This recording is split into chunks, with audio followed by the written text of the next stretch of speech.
నమస్తే, నేను ఆదిత్య. జగన్మోహన్ రెడ్డి ప్రభుత్వ ఫర్నిచర్ తిరిగి ఇచ్చే క్రమంలో తన బుద్ధిని ప్రదర్శిస్తున్నారంటూ కొంతమంది నేతలు ఇప్పుడు విమర్శిస్తూ ఉన్నారు.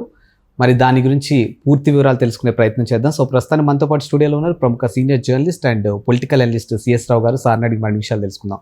సార్ నమస్కారం. సార్, జగన్మోహన్ రెడ్డి ప్రభుత్వ ఫర్నిచర్ని తిరిగి ఇచ్చే క్రమంలో తన వంకర బుద్ధిని ప్రదర్శిస్తున్నారు అన్న ఒక వేలో వినిపిస్తూ ఉన్నాయి వాదనలు. సో దీన్ని ఎలా చూడొచ్చు?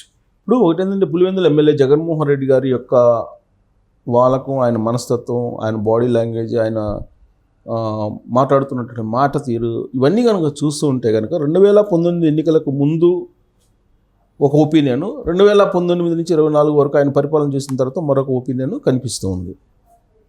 అంతకుముందు ఏంది, జగన్మోహన్ రెడ్డి గారు నీతి, నిజాయితీ, చిత్తశుద్ధి, విశ్వసనీయత వీటి గురించి చెప్తే వినేవాళ్ళు, ఆలకించేవాళ్ళు. కానీ ఇప్పుడున్నటువంటి పరిస్థితి ఏంటంటే వాటి గురించి చెప్తే కనుక జగన్మోహన్ రెడ్డి గారు ఈ మాటలు చెప్పడానికి అర్హులా అనేటువంటి ఒక ఆలోచన కలుగుతుంది ప్రతి ఒక్కళ్ళకు కూడా. ఎగ్జాంపుల్ ఏంటంటే, ఆయన ముఖ్యమంత్రిగా పనిచేశారు 2019 నుంచి 2024 వరకు. ఆ సందర్భంగా 38 కోట్ల రూపాయలు సుమారుగా విలువ చేసేటువంటి ఫర్నిచర్ని ఆయన విలాసాలకి తాడేపల్లిలో ఉపయోగించుకున్నారు.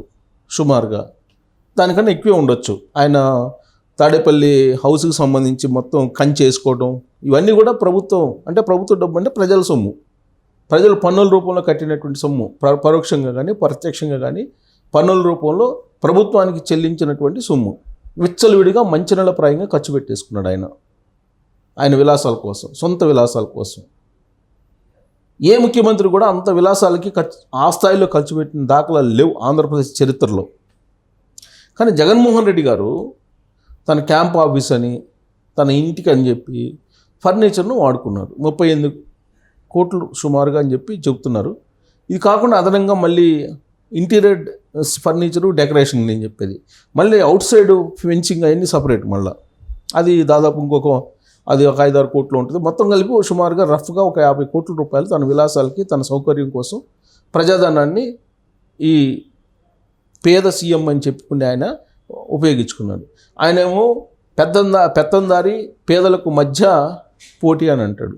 బట్ ఆయనేమో వ్యవహరించేటువంటి తీరేమో మొత్తం పెత్తందారి వ్యవహారం.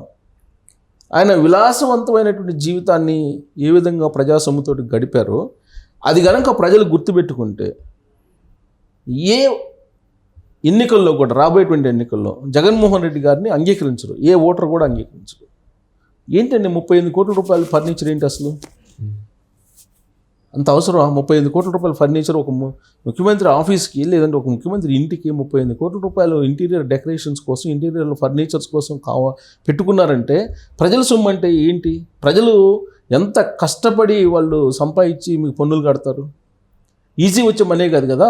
జగన్మోహన్ రెడ్డి గారి కంటే ఆయన ఏదో ఇసుకలోనో, లేకపోతే మద్యంలోనో, లేకపోతే కిట్ ప్రోకా కింద, లేకపోతే ఓబులాపురం గనుల్లో, లేకపోతే ఇంకోటో సంపాదించారు ఆయన. అది అందరికీ తెలుసు. 23 ఛార్జ్షీట్లు ఉన్నాయి, 32 కేసులు ఉన్నాయి, ఇవన్నీ అందరికీ తెలిసిన విషయం. కానీ ప్రజలు స్వేదంతో కష్టపడి సంపాదించిన డబ్బు కదా అది. దానికి రక్షణగా ఉండమని చెప్పేసి మీకు ఓట్లేసి అధికారం ఇస్తే, మీరు ఎన్నికల ముందు ఏదైతే చెప్పారో దానికి భిన్నంగా వ్యవహరించి అందరినీ మోసం చేసి 38 కోట్ల రూపాయలు ఫర్నిచర్ తీసుకొని ఇప్పుడు అధికారం పోయిన తర్వాత దాన్ని ఇవ్వముంటే ఆయన ప్రాణానికి వస్తుంది. దాన్ని ఇవ్వడానికి ఆయన రకరకాలుగా జిమ్మికలు చేస్తున్నాడు.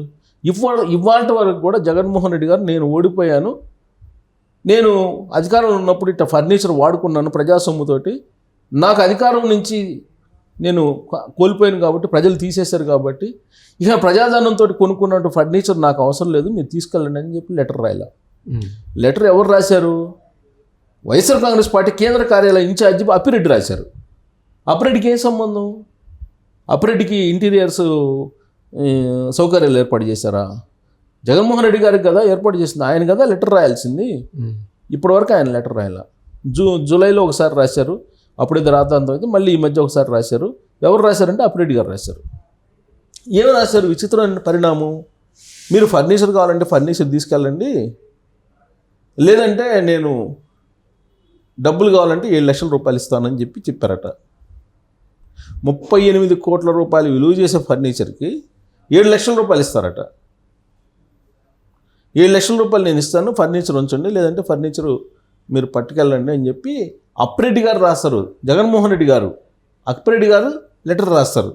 అప్పిరెడ్డి గారు ఏ అధికారంతో రాస్తారు? జిఏడి నోటీసులు ఇచ్చిందండి జగన్మోహన్ రెడ్డి గారికి. జగన్మోహన్ రెడ్డి గారికి అది ఇచ్చింది.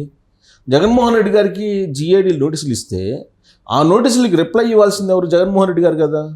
అప్పిరెడ్డి గారికి ఏం సంబంధం? అంటే ఆ ఫర్నిచర్ ఇవ్వటం ఇష్టం లేదు ఆయనకి. ఆయన మనస్తత్వం, ఆయన బుద్ధి ఎలాంటిది అనేది ఇక్కడ అర్థమవుతుంది.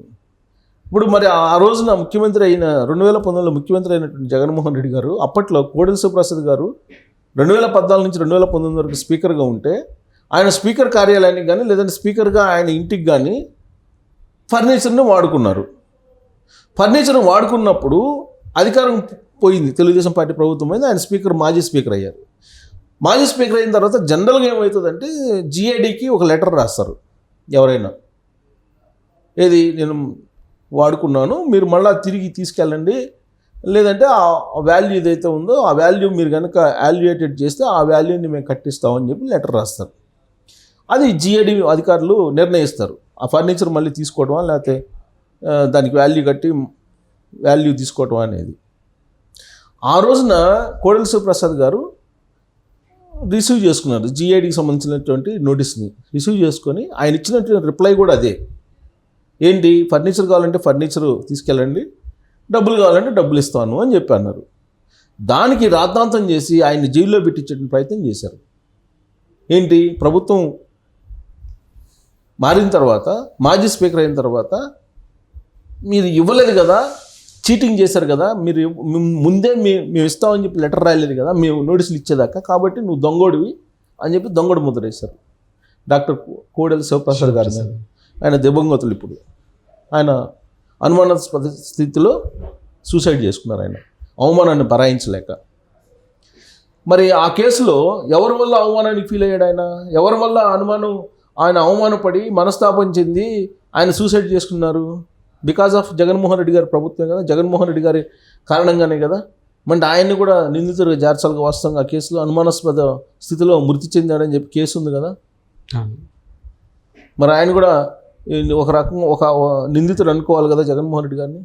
మరి ఆ రోజున నువ్వు ఆయన్ని అరెస్ట్ చేసి జైల్లో పెట్టాలని చెప్పి ప్రయత్నం చేసావు కదా, ఇది నువ్వు ఫర్నిచర్ ఇవ్వలేదని, ఫర్నిచర్ ఇస్తారని ముందే అలర్ట్ చేయలేదు ప్రభుత్వానికి, కాబట్టి నువ్వు చీటింగ్ చేసావని చెప్పి ముద్రేశారు కదా ఆయనకి. మరి సేమ్ చట్టం, సేమ్ రాజ్యాంగం, సేమ్ నిబంధనలు, సేమ్ మార్గదర్శకాలు ఇవాళ కూడా జగన్మోహన్ రెడ్డి గారికి వర్తిస్తాయిగా. మరి జగన్మోహన్ రెడ్డి గారు కూడా దొంగోడేగా, మరి జగన్మోహన్ రెడ్డి గారిని కూడా దొంగోడిగా భావిస్తారుగా. మరి జగన్మోహన్ రెడ్డి గారి మీద చీటింగ్ కేసు పెట్టి లోపలేయాలిగా. మరి జగన్మోహన్ రెడ్డి గారికి అయితే ఒక చట్టం, కోడెల శివప్రసాద్ గారికి అయితే మరొక చట్టమా? ఏదైనా రాజ్యాంగంలో అందరికి ఒకటే కదా, ఒకే చట్టం కదా. మరి జగన్మోహన్ రెడ్డి గారు ఏం ఫీల్ అవుతున్నారంటే తనకు మాత్రమే ప్రత్యేక చట్టం, ప్రత్యేక వెసులుబాట్లు ఉండాలి, మిగతా వాళ్ళందరికీ కూడా చట్టాలు వేరే అనే భావనలో ఆయన ఉంటారు. మరి ఆ రోజు కోడెల శివప్రసాద్ గారు చనిపోవడానికి కారణం, ఆయన మనస్తాపానికి చెందడానికి కారణం, నువ్వు 420 కేసులు పెట్టి, చీటింగ్ కేసులు పెట్టి ఆయన్ని జైలు పంపించాలనేటువంటి ప్రయత్నం చేసినప్పుడు ఆయన సూసైడ్ చేసుకున్నారనేటువంటి న్యూస్ వచ్చింది కదా. అప్పుడు ఆయన ఒక డాక్టర్, బేసికల్గా పేదల డాక్టర్ అంటారు ఆయన్ని. నువ్వు డబ్బు ఇచ్చినా ఇవ్వకపోయినా ఒక రూపాయి డాక్టర్ అని కూడా అంటారు ఆయన్ని. నర్సరావుపేటలో ఆయన పల్నాటి పులి అని చెప్పి పేరుంది ఆయనకి. సుదీర్ఘమైన రాజకీయ ప్రయాణం. ఆయన ఎంతోమందికి సేవ చేసిన ఆయన. మరి బసవతారక క్యాన్సర్ హాస్పిటల్కి ఆయనే ఫస్ట్ చైర్మన్. ఎంతోమందికి, నాకు తెలిసిన కోడెల శివప్రసాద్ గారు నాకు తెలిసి కూడా చాలామందికి సేవ చేశారు. చాలామంది క్యాన్సర్ పేషెంట్లకి హాస్పిటల్కి వచ్చినటువంటి వాళ్ళకి వాళ్ళు ఎంత ఇస్తే అంత తీసుకొని డిశ్చార్జ్ చేసేవాళ్ళు. అలాంటి కోడెల శివప్రసాద్ గారి మీద నువ్వు చీటింగ్ కేసు పెట్టించి ఆయన్ని ఒక దొంగోడిగా చిత్రీకరించి ఫర్నిచర్ విషయంలో ఎంత చేసేవే. మరి ఇప్పుడు జగన్మోహన్ రెడ్డి గారు ఫర్నిచర్ ఇవ్వడానికి కూడా ప్రాణం ఒప్పట్ల ఆయనకి. 38 కోట్ల రూపాయలకు పైగా ఖర్చు పెట్టుకొని తన విలాసాల కోసం ప్రజాసొమ్ముని దాన్ని తిరిగి ఇవ్వడానికి ప్రాణం ఒప్పట్లేదు. మరి ఇతను ఏం కేసులు పెట్టాలి, ఏం చట్టాన్ని వర్తింపజేయాలి?